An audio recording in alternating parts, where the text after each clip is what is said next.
We want to bring in now former Secretary of State and former National Security Advisor and former Chairman of the Joint Chiefs of Staff, retired four-star General Colin Powell. And General Powell, thank you so much. Thank you so much for coming on this morning. In light of what President Trump incited yesterday, Twitter and Facebook took action to secure their platforms. The president has access to the nuclear codes. What can be done, what should be done to secure our democracy for the next 13 days? Well, let me say first, I'm pleased to be with you this morning as you cover this terrible issue.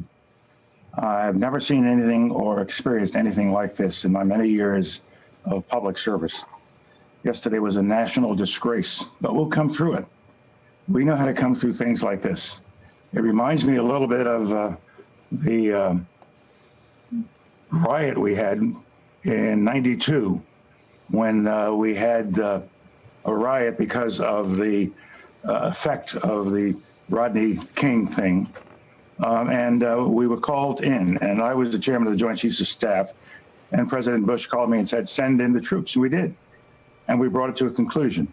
In this case, though, I do not know what the plan was. I cannot tell how many people were going to be there in police uniforms, why we didn't have more National Guardsmen on standby. Maybe they weren't there right away, but why weren't they on standby? And so I think the plan was not good, and I hope that this will be examined very, very closely.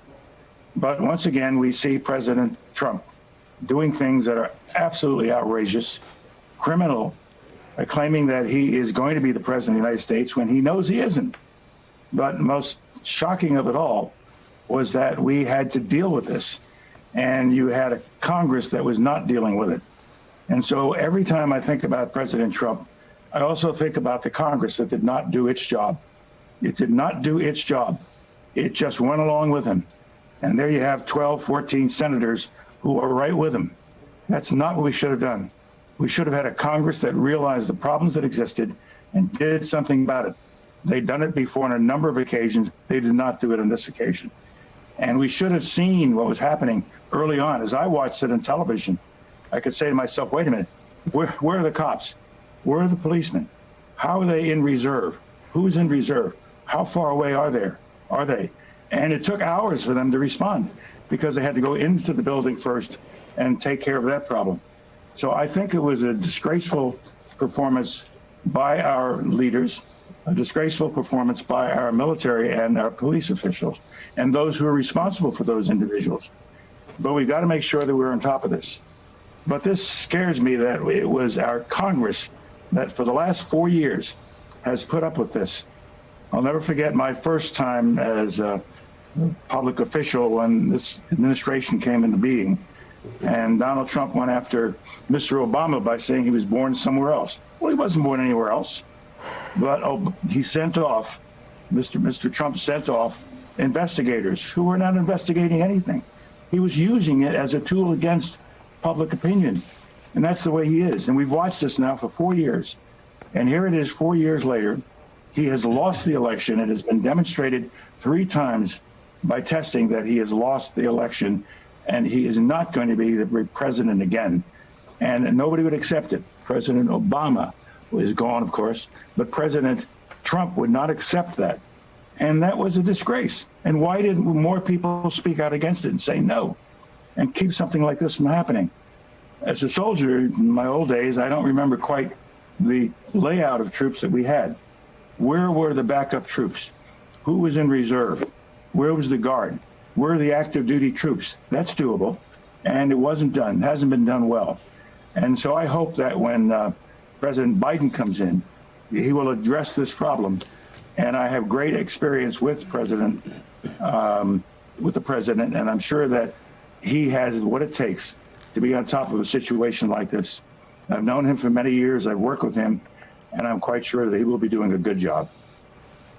Mr. Secretary, you 4 years ago warned Americans that Donald Trump was a national disgrace. You said he would be an international pariah. All of that has proven to be true. We had every living Secretary of Defense at the behest of Dick Cheney write a letter, sign a letter warning about what he could do in the remaining days. What are your biggest specific concerns? What should government leaders, what should members of the House and the Senate be concerned about over the next 12, 13 days that Donald Trump could do to further undermine American democracy? You must not be allowed to do anything like this.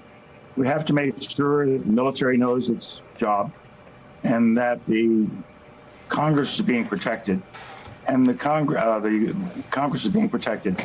But we have to make sure that Congress is ready to step in. If he ever tries anything like this, he shouldn't be able to get away with it. We have a system, and Congress is part of that system, and they've got to do something and not just stand there and watch it go by. General Powell, it's Willie Geist. So let's be specific about what you mean. Congress stepping in, the military being ready. What should they be ready for? What do you see as possible in these final 2 weeks? I'd be surprised if we had anything like yesterday, but we have to be alert to that possibly happening. So we should have a reserve of forces, National Guard, active Army, Marines, whatever we need, whatever the military thinks might be appropriate to have standing by, so that something like this does break out. Within minutes, we have troops on the way, and they are carrying weapons. You know, some of the people who were in this startup yesterday were not even carrying weapons. Carry weapons.